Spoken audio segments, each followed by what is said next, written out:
Сергей Ахэ, почему говорят, что родня по матери тепла, а по отцу холодна? Нағысы үлгін дулаң, абға бор хуитың. Родня по матери тепла как печень, а родня по отцу холодна как почки. На подсознательном уровне связь между родственниками по женской линии более прочна, чем по мужской. Женщина носит ребенка в себе и подсознательно исходит из того, что близкий человек может быть с тобой единым целым, как в прямом, так и в переносном смысле. Поэтому еще говорят «нарың шинди нағасы, напшағың шинди зе».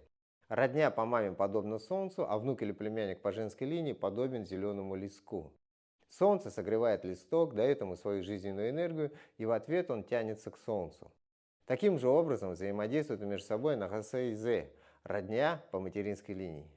Биди нахты гей хайыр, допустим. Эне мани нахты не было хайма.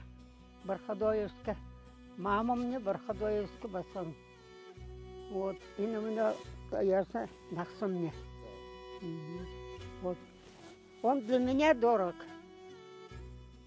А я, как Зейхову, он тоже дорожит. Вот мы друг друга взаимно просто дополняем или уважаем, или как сказать. Что касается того, почему родня по отцу холодна как почки, то мужчина на уровне своих заводских настроек более склонен к конкуренции, чем к объединению. Не зря говорят «Ахадуиптега, Абдаршалтан хрыгой».